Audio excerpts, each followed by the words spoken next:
Hello, and welcome to Cozy Bedtime, a snug little spot where evening stories and gentle relaxation lead the way to a peaceful night's sleep. Tonight, we share another soothing tale designed to calm your thoughts and invite a sense of comforting tranquility. But first, let's pause for a moment to prepare body and mind for rest. Find a comfortable position, and with each slow inhale and gentle exhale, imagine the day's worries drifting away. Detaching from daily busyness can be tough, especially as bedtime nears. But remember, the less we worry about falling asleep, the more easily our minds can release lingering tension. Allow the gentle rhythm of your breathing to wash away any leftover concerns, and let tonight's story guide you into deep relaxation.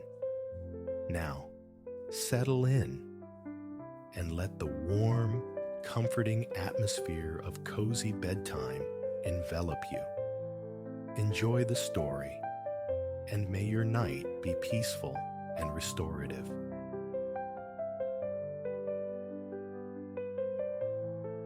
An age of ice descended upon the realm, abrupt and absolute, locking the land in a winter that forgot the promise of spring. So protracted was the freeze that children were born into its grip, reached adulthood, and perished, never having witnessed a true thaw. The riotous bloom of trees, the kiss of summer sun upon skin, these were mere phantoms conjured in fireside tales. Such children, knowing no other existence, gleaned their understanding of seasons from the wistful recollections of elders, struggling to grasp concepts utterly alien.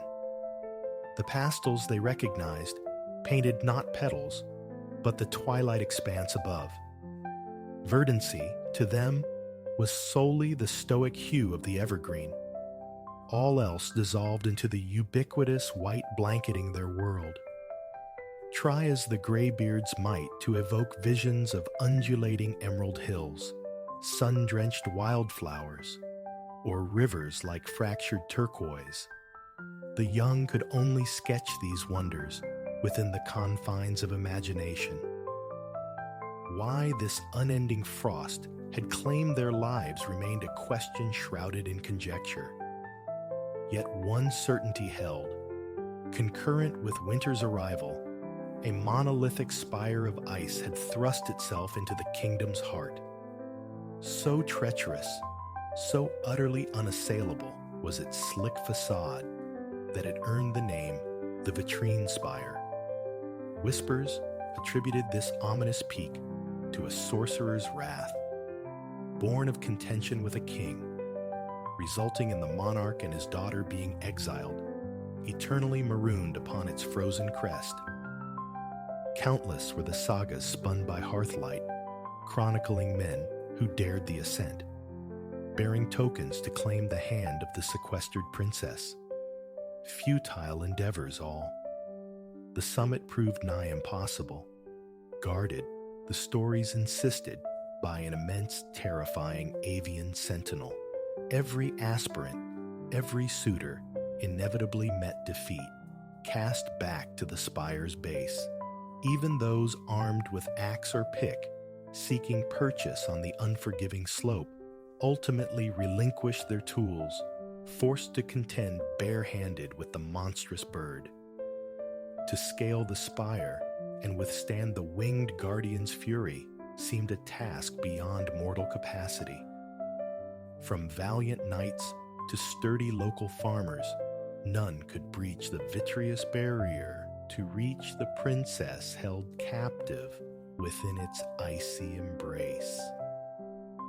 In a village huddled at the spire's foot lived Elian, a young man whose entire existence unfolded beneath the shadow of that colossal ice monument. He absorbed the legends, witnessed the parade of hopefuls meet their inevitable failure. Like all his contemporaries, winter was the only season etched into his memory.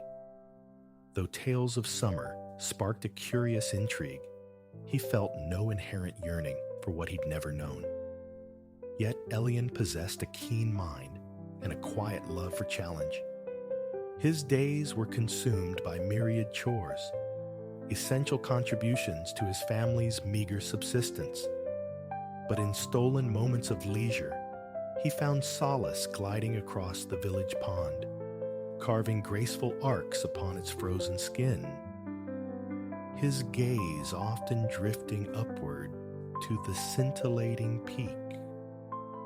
As manhood beckoned, a singular ambition took root: to be the one soul who could conquer the spire, reach the princess, and perhaps win her regard. While amiable maidens resided within his own hamlet, ready to offer affection, a deeper current pulled him toward the unknown, toward a life less ordinary, punctuated by adventure. Elian pondered the glistening enigma, turning the problem over and over until a plan, almost startling in its simplicity, began to form. One evening, seated at the rough-hewn table beside the family hearth, the firelight dancing on his earnest face, he revealed his intention. He would employ his ice skates, anchoring his feet securely as he climbed. Thus, when the legendary giant bird descended, his hands would remain free to fend it off. His mother's brow furrowed with anxiety, envisioning disaster born of this audacious venture. His father echoed her skepticism. How could Elian possibly prevail where men of greater worldliness and experience had been broken? They pressed him, hoping to deter him. How would mere hands suffice against such a beast? What offering could he, a simple villager, possibly present to a princess? Elian conceded his lack of answers to these specifics, yet his resolve remained unshakable. The climb would commence at dawn. A mother's whispered fears found their way to a neighbor's ear. That neighbor, in hushed tones, relayed the news to her daughter. The daughter confided in the boy across the lane. Like wildfire, word of Elian's plan swept through the village. Consequently, by the time Elian stood ready, shouldering his modest provisions, the entire populace had assembled, a silent, expectant audience. With a rucksack containing naught but a loaf of bread and a flask of water, he slung his skates, blades bound, over one shoulder. Ignoring the collective gaze of the villagers, he lowered his head and strode purposefully toward the mysterious ice monolith. Their doubts would not dissuade him. As he traversed the path, winding toward the spire's base, he drew deep, steadying breaths, mentally rehearsing his strategy. It remained starkly simple: skates for ascent, confront the bird hand to hand, hope his lack of a gift wouldn't bar his entry should he reach the summit. Beyond this rudimentary framework, no further preparations were made. The woods lay hushed around him, every surface draped in the perpetual glittering mantle of snow. Each footfall resonated with unnatural loudness in the profound stillness. Thud, crunch, thud, crunch. His boots marked time against the void. The rhythm became a balm, easing him into a state of focused calm. And then he was there. Before him reared a sheer, vitreous wall, impossibly smooth, offering neither handhold nor foothold to the naked eye. Elian sensed the villagers watching from the tree line's edge. He shrugged the skates from his shoulder, deposited his rucksack. Seating himself upon a snow-dusted boulder, he exchanged his sturdy boots for the skates, tucking the former into his pack. Surely they'd be needed atop the spire. Then rising, he confronted his colossal adversary. Securing the rucksack firmly, he took a tentative step, driving the sharp toe pick of one skate blade into the ice. He pushed upward, planting the other blade slightly higher. The incline was severe, yet just shallow enough to allow him to lean forward, using his outstretched hands to maintain balance against the slick, frigid surface. Methodically, painstakingly, one foot placed above the other, the ascent began. Elian banished all thought of passing time, of dwindling energy. Pick, step, hoist. Pick, step, hoist. He surrendered to the slow, demanding cadence, eyes fixed directly ahead, refusing to glance sideways, let alone up or down. The cluster of onlookers gradually receded from his conscious awareness. As he climbed higher, he registered a subtle shift. He was emerging from the spire's deep basal shadow. He attained a height where the weak, chilly rays of the winter sun struck the ice before him. And the spectacle was breathtaking. Simultaneously translucent and impenetrable, the mountain seemed fractured into infinite internal mirrors, catching and refracting the meager light. Unlike any terrestrial peak, this one scintillated, as if sculpted from faceted crystal. The higher he climbed, the more blinding the reflected sunshine became, bouncing within the icy mass, projecting brilliant, stabbing rays outward. Yet paradoxically, this brilliance intensified the cold. An insistent, icy breeze whipped around his head and shoulders, generating a perpetual whistling drone in his ears. Time stretched, became meaningless. His deep absorption was eventually fractured by a new sound, a distant avian cry carried on the wind. Faint at first, it steadily amplified, drawing nearer. Tilting his face upward, squinting against the glare, he scanned the heavens for the source. The infamous sentinel he knew was approaching. Initially, only the dazzling sun filled his vision. Then, abruptly, impossibly large wings eclipsed the light. A welcome respite, perhaps, were it not for the chilling certainty that the creature was plummeting directly toward him. In a maelstrom of snowy white feathers, it was upon him. The massive beast buffeted his head with powerful wing beats. Digging his skate blades deeper for purchase, Elian instinctively shielded himself, ducking beneath his raised arms. He flailed, attempting to swat the bird away, but it held the advantage. A sickening realization dawned. Without swift action, he would lose his precarious hold and plummet down the slope, another failed adventurer swallowed by the spire's legend. Casting his gaze boldly upward, he saw the bird's dark legs hovering just above. On pure impulse, he shot both hands skyward, seizing the scaled limbs, one in each fist. The creature shrieked in sound of pure outrage. Then it began to ascend. Its mighty wings beat the air, showering Elian and the mountainside with a fine powder of frost. He clung on with desperate strength as the bird surged upward, wrenching his skates free from their icy anchors. He was rising, ascending, airborne.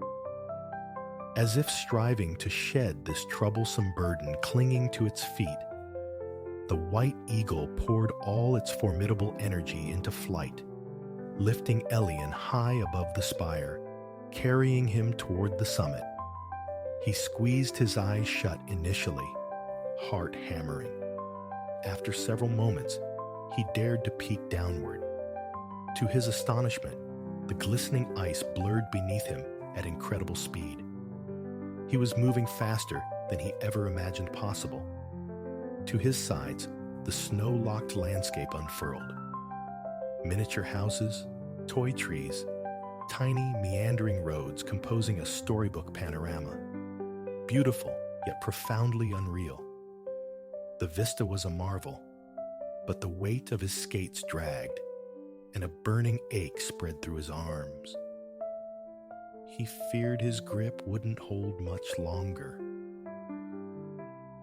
The bird ceased its vertical climb, now soaring across a flat, icy expanse at the mountain's peak. Just as Elian felt his strength utterly fail, a singular, luminous golden tree materialized ahead.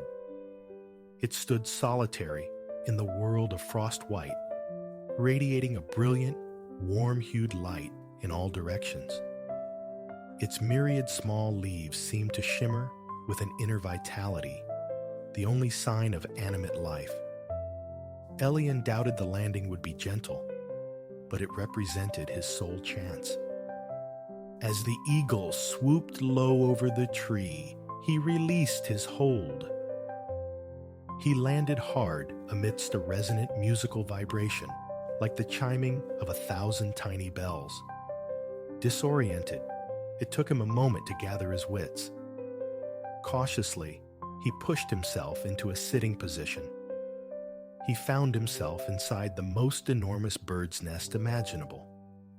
Gazing at the golden bower surrounding and arching above him, he saw, nestled in its center, a massive, glittering egg, incandescently gold in the ambient light.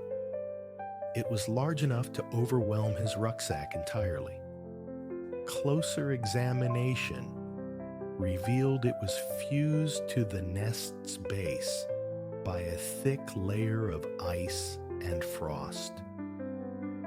It bore the appearance of having rested there for a very long time. Crawling gingerly toward the egg, Elian ran a hand over its smooth, cool surface.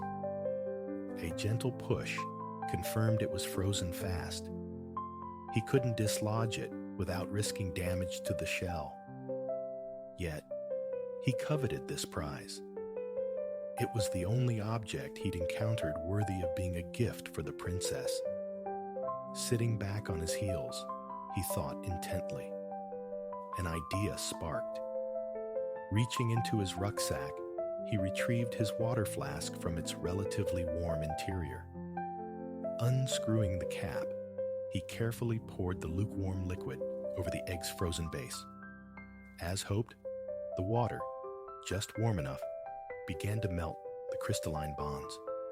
Slowly, steadily, the icy coating yielded, contracted, and vanished, revealing the pure golden shell beneath. The moment he sensed it might move, Elian gently rocked the newfound treasure. With minimal resistance, it detached from its moorings, free. His relief was short-lived. The wintry white eagle had not departed. Screaming its indignation, it plunged back toward the tree, appearing seemingly from nowhere. Elian saw its clear intent to prevent the egg's removal. Casting a desperate glance around, he seized the only available object.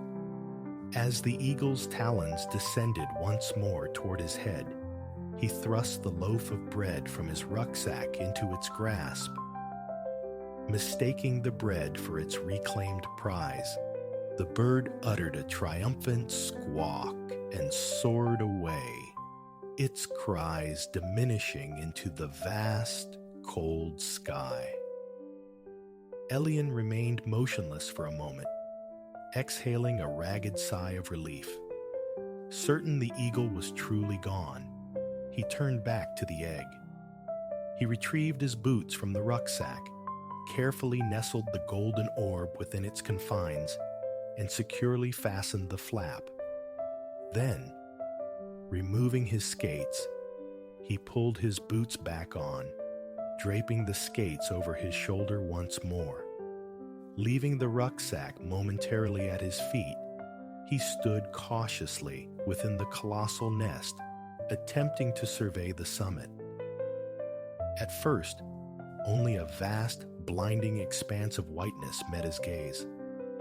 The frosty plateau appeared utterly barren, its surface brilliantly reflecting the sun's rays, an unending vista of ice.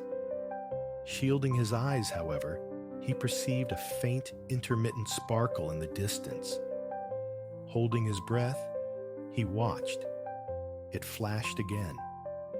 Something else occupied this desolate peak. Whether it was the castle of legend or not, it was the sole feature interrupting the icy monotony. He resolved to walk toward it. With the precious, heavy egg secured on his back, he carefully navigated his way down through the branches of the golden tree, shimmering to the ground below. Hoisting the rucksack properly onto his shoulders, he began the trek across the frozen expanse in the direction of the mysterious glint. Time dissolved into irrelevance as he journeyed. The frigid air numbed his nose and fingers. His eyes ached from the relentless glare. The sun, however, was perceptibly arcing lower, suggesting mid-afternoon. He fervently hoped to reach the flashing object before nightfall descended, offering no shelter on this exposed summit. He made steady progress across the ice sheet, thankfully unmolested by further appearances of the white eagle. As he drew nearer his destination, the softening light of late afternoon revealed a structure looming larger with each step. Soon, certainty replaced speculation. He had found the castle from the village tales. And what a palace of ice it was. As if sculpted by elemental forces, its towers and turrets soared skyward in immense glittering formations. An impossibly tall, delicate fortress of light, it captured and reflected every hue of the approaching sunset. A mirror of orange, pink, and gold. Reaching the castle's front, he paused before the drawbridge, frozen mid-span, lowered across the moat. The moat itself was now a river of solid ice, snaking smoothly around the fortress base. Picking his way cautiously across the bridge, he stopped before an enormous pair of doors. Having reached the juncture where his plan dissolved into uncertainty, he performed the only logical act. He knocked. The sound echoed within the ice citadel, as if it were the first disturbance in centuries. He felt the vibration shudder through the structure, a sound both infinite and brittle. He waited through what felt like an eternity. Then, with agonizing slowness, one massive door began to creak open. Shuddering with the effort, as though recalling a long-forgotten function, the portal yielded. At the very bottom of this towering door, pushing with all her might, stood a young woman. She wore a simple white gown beneath a heavy cloak. Atop this, incongruously, yet practically, sat a fuzzy blue muffler and a substantial pair of woolly earmuffs. She peered up at Elian with wide, astonished eyes, opened her mouth as if to speak, then seemed to reconsider. Taking a deep breath, she inquired, with surprising assertiveness, precisely who he was. Elian, unsure what he'd anticipated, was certainly not prepared for a direct interrogation by the princess herself. He stammered his reply, explaining he was from the village below the spire, and that, should she be amenable, he wished to rescue her. The words sounded faintly absurd, even to his own ears. The princess regarded him dubiously. He became acutely aware of his less than heroic appearance, burdened by skates and a rucksack, utterly unarmed. Then his expression brightened.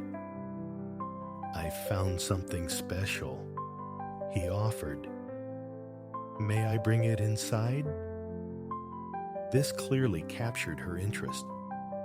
She nodded, her expression still guarded, and stepped aside, gesturing toward the cavernous interior hall. Elian entered. The cold within felt as profound as the cold without. He now understood the princess's affinity for earmuffs.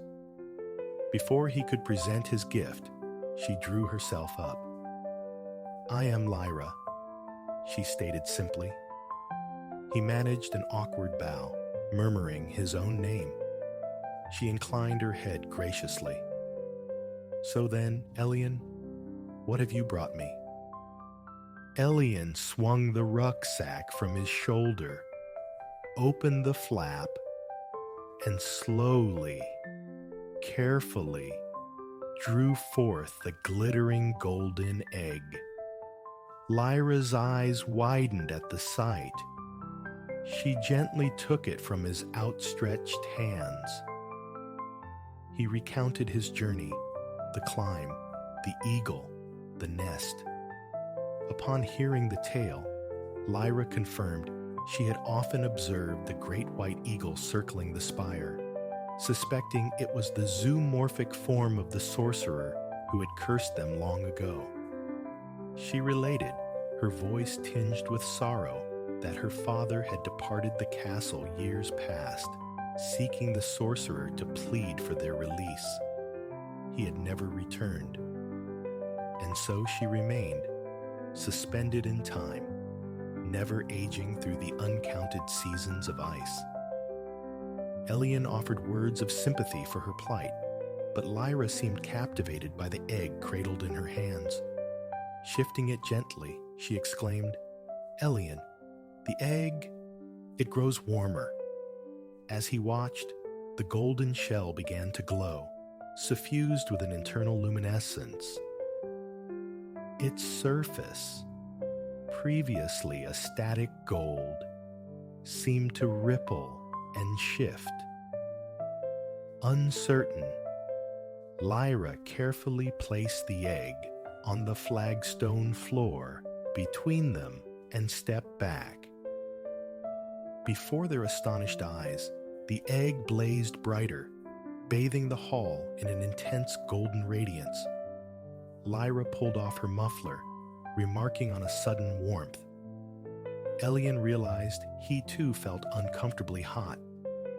Instinctively retreating further, they became aware of a new sound. The distinct dripping of water, multiplying rapidly into a chorus, a babble of rivulets running down unseen surfaces. It was melting. Without a word exchanged, they flung open the great doors and rushed outside, back across the icy drawbridge. Turning, they witnessed a staggering transformation. The castle was dissolving from its core outward, a brilliant shaft of light erupting skyward into the twilight like a fiery plume. With a deep, resonant rumble, the central structure collapsed inward, sending cascades of water splashing into the frozen moat. To their utter amazement, a bird of incandescent orange and red fire soared upward from the ruins, pausing to hover, beating its wings above the remnants of the ice palace. Each downbeat sent waves of warmth radiating outward, thawing the moat, flooding the surrounding summit with melt water. Elian knew they had to descend the spire immediately. As the great phoenix wheeled and cried out above them, he made a swift decision. Dropping his now burdensome skates, he instructed Lyra to hold onto him tightly. She obeyed without hesitation, linking her arms around his neck.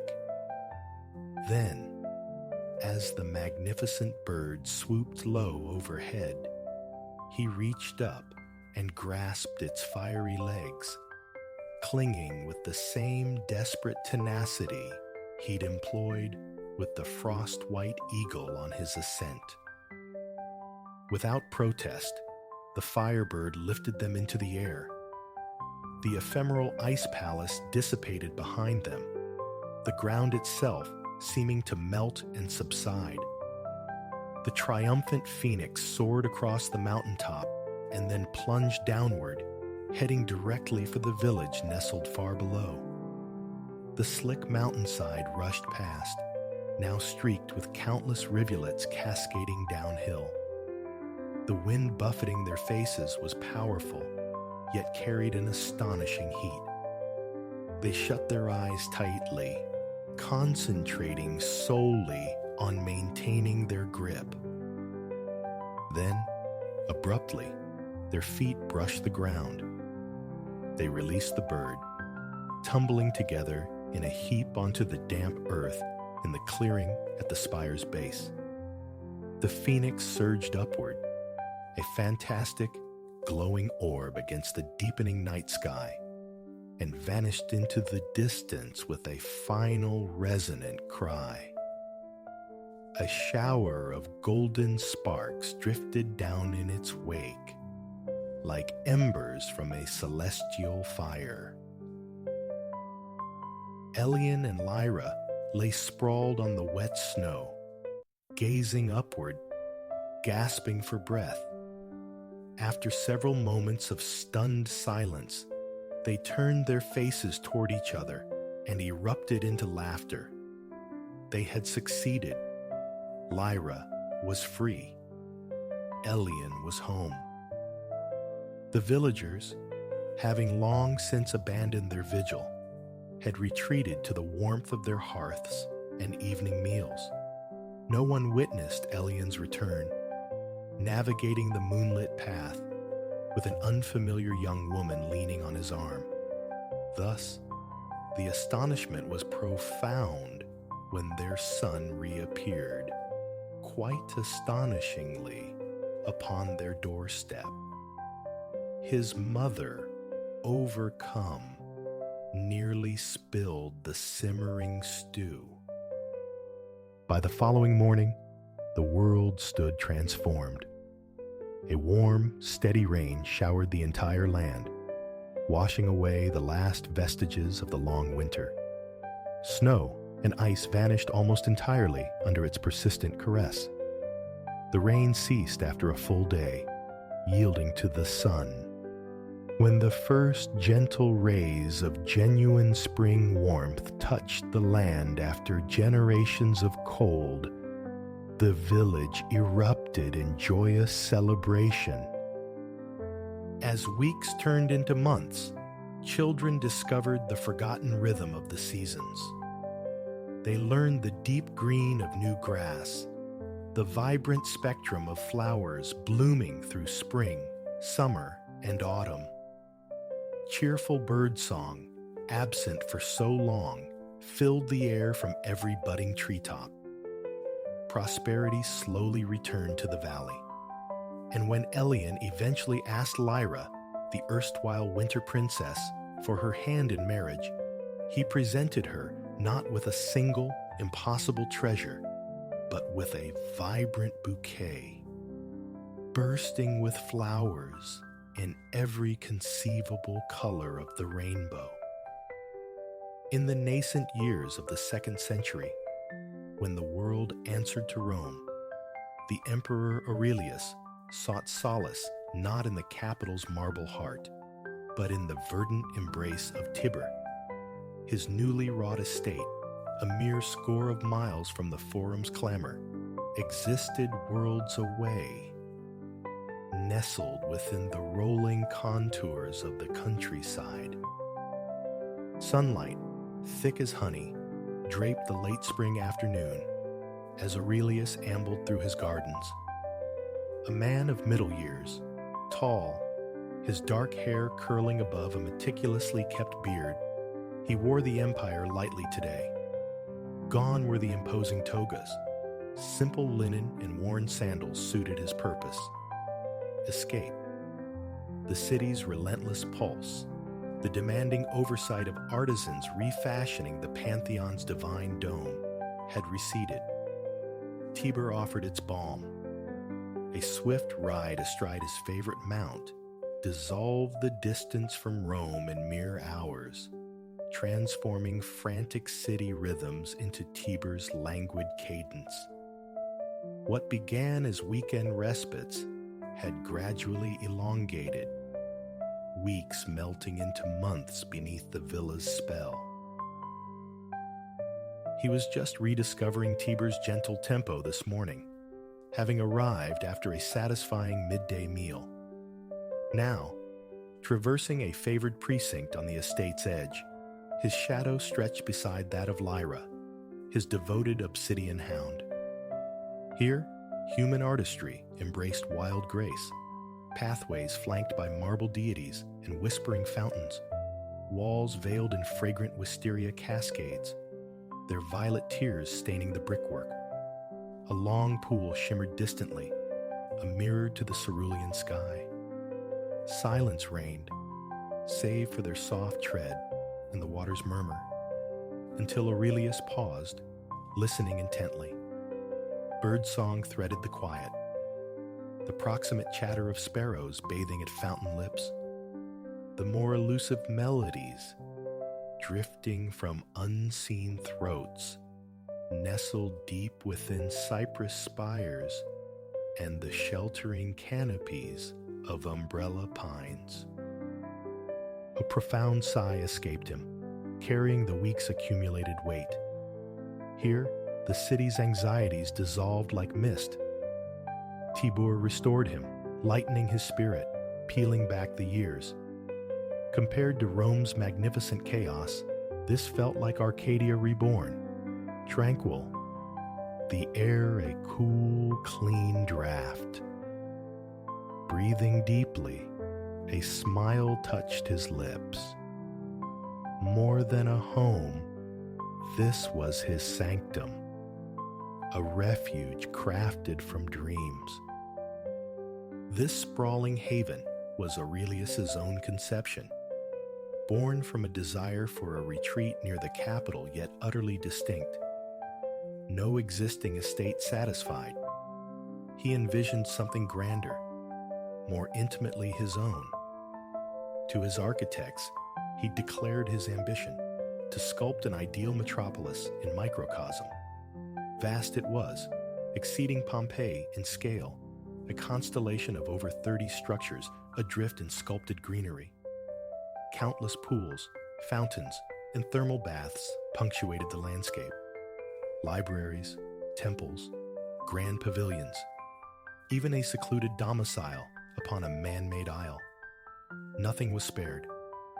Floors gleamed with exotic marbles, intricate tesserae of glass and ivory forming geometric constellations. Walls shimmered with polished stone or bloomed with painted frescoes and vibrant mosaics depicting mythic beasts and pastoral idols.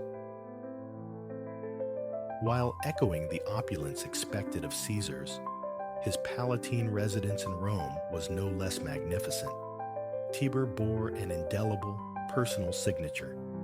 Aurelius hadn't merely commissioned luxury, he had woven his soul into the design, pouring his experiences, his passions, into its very stones. Years of relentless travel had carried him across the vast tapestry of the empire, from Britannia's misted shores to the sun-scorched sands of Africa, through the storied lands of Hellas and the Orient. These journeys, born of duty yet fueled by an innate wanderlust, left luminous traces in his memory. Thus, Tibur became a map of his heart, fundamentally Roman in its elegant bones, yet adorned with echoes of distant architectures, whispers of landscapes seen and loved. He now approached a section where these currents converged. A long man-made canal stretched before him, flanked by colonnades and graceful arches. Resplendent marble gods of Rome stood sentinel beside Grecian caryatids, their sculpted drapery flowing as they bore the weight of the entablature above. A slow smile spread across Aurelius's face. This vista, precisely as he'd conceived it, brought a profound sense of rightness, a harmonious fusion of Hellenic grace, Roman order, and Egyptian mystique. This waterway evoked a tributary of the distant Nile, culminating in a shell-like grotto carved into the earth. Part folly, part shrine, it honored Serapis, the syncretic lord of Egypt's underworld. Within, the god reclined in sculpted marble, his visage serene beneath wild locks and the peculiar vase-shaped crown. He seemed to gaze eternally upon the placid sea-green mirror of the pool before him, presiding over its tranquility.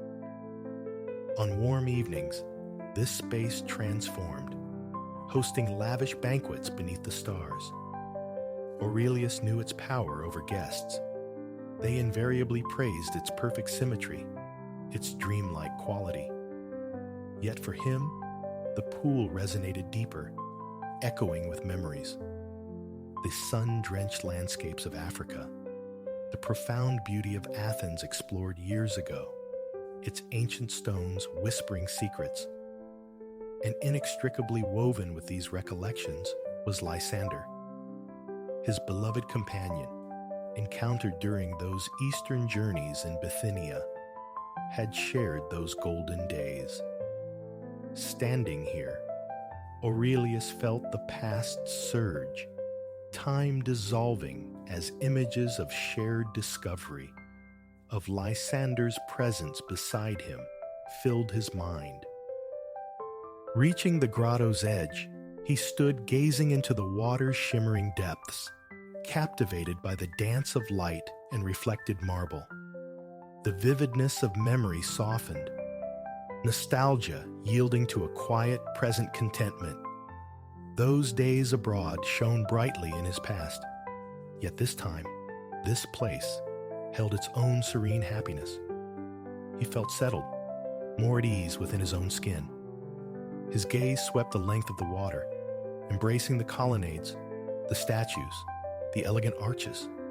A vision conjured, made real, perhaps even more magical in its solidity. Soon, the air would soften enough for evening feasts. He pictured tables arrayed along the water, guests reclining in the lunar glow, laughter and music mingling with the fountain's gentle murmur. He anticipated those languid summer nights, shared with Lysander and his closest circle. Opening his eyes, he found Lyra seated patiently at his side. Time to move, he conceded, knowing the old hound found joy in motion.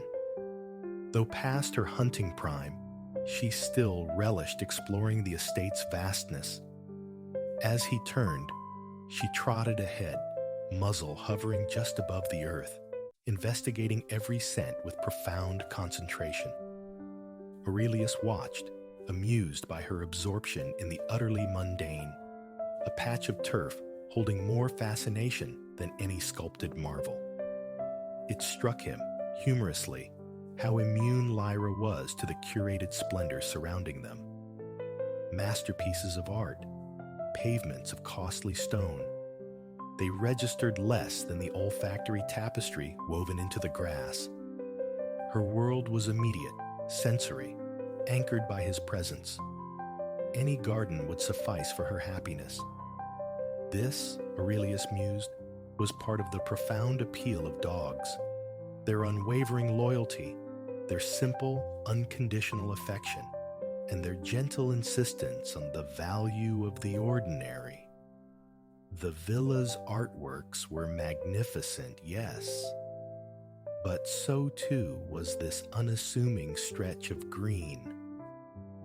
He inhaled deeply, drawing in the rich green perfume of cut grass, a scent of spring, yet carrying the promise of summer's warmth. These liminal moments, spring yielding to summer, summer burnishing into autumn, held a particular poignancy. A wave of sweet nostalgia washed over him again, this time less specific, tinged with a gentle melancholy. Perhaps, he pondered, it stemmed from an awareness of time's quickening pace. Each year seemed to accelerate. Was it only yesterday he'd marked this same seasonal shift? A full cycle spun, seemingly in moments. He recalled the poet Virgil's lament, Fugit irreparabile tempus. Time flees, irretrievable. Tempus fugit. As a youth immersed in letters, the phrase had struck him as mere rhetoric. Then days stretched like infinite sunlit plains. How wrong he'd been. The poet understood. Time had indeed taken wing, especially since the weight of the purple settled on his shoulders at 40. Yet, perhaps this acceleration wasn't entirely unwelcome. A sign, maybe, of a life lived richly, brimming with purpose and experience. And a potent reminder, too, to savor the stillness, the beauty of moments like this. He consciously slowed his stride then, attending to each footfall, the lingering scent of grass, the sun's gentle warmth upon his neck. Lyra glanced back, tail questioning, a flicker of impatience in her dark eyes. Why this sudden deceleration?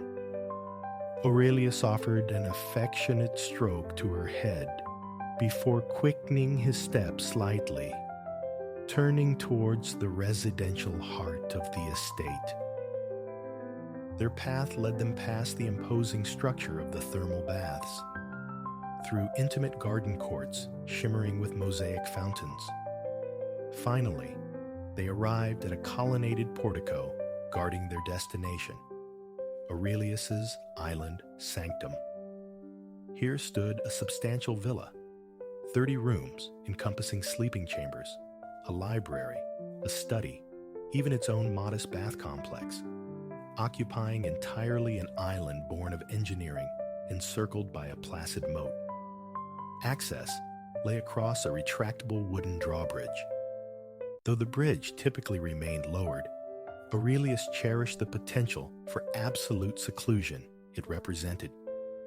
Raised, it rendered the island inviolable, a space for undisturbed thought, rest, or study. It fulfilled a persistent childhood yearning, born of sibling squabbles and tedious lessons, for a private domain, an island fortress accessible only by his decree, sometimes to none at all.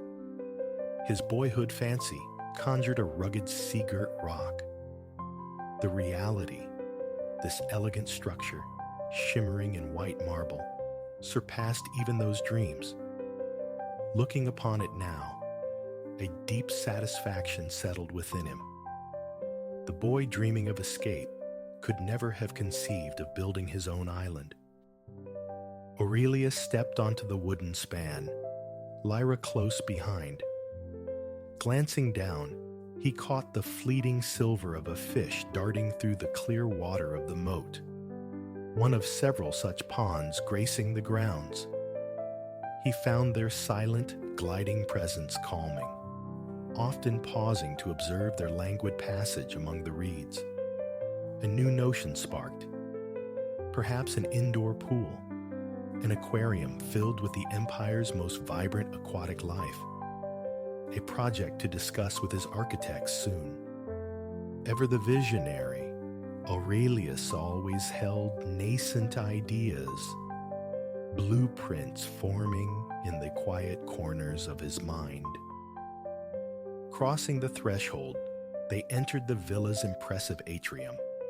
An intricate marble frieze depicting maritime scenes ran beneath the coffered ceiling, while complex geometries unfolded across the mosaic floor. Their steps, Aurelius's sandaled tread, Lyra's soft padding, were the only sounds breaking the profound stillness. Unlike the estate's bustling service wings and guest quarters, this house remained empty save for his express invitation. After days immersed in the demands of governance, surrounded by courtiers and petitioners, the silence was a balm. Here, words felt superfluous. The quiet presence of his dog provided all the companionship required. Lyra padded ahead, unerringly turning towards the study, as if privy to his unspoken intentions. Aurelius followed her into the spacious, light-filled room, whose windows overlooked the moat. This was his haven for pursuits divorced from imperial duty, for reading philosophy, composing verse, sketching architectural fancies, or simply gazing outward, lost in memory or contemplation. He'd entered meaning to review scrolls, or perhaps draft ideas for the fish pond, but found himself instead drawn to the couch by the window. Reclining, his thoughts drifted, inevitably circling back to past journeys.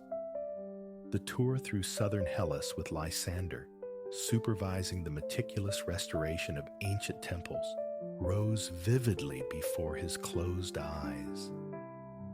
He yearned to revisit those sacred landscapes, or perhaps venture further still towards the empire's unfamiliar horizons. This restless urge to wander had been a lifelong companion, yet age brought a certain wisdom, an ability to anchor himself in the now. The longing for future travels remained, but tempered by patience. For this moment, he was wholly content to be here. Opening his eyes, his gaze fell upon Lyra, already curled into a tight circle in her preferred corner, nestled upon a soft, faded square of carpet. This worn rug, perhaps the sole object in the entire villa showing its age, Aurelius had deliberately kept, knowing how Lyra sought its familiar comfort for her afternoon slumbers. Watching the steady rise and fall of Lyra's flank as she slept, a sympathetic drowsiness crept over Aurelius.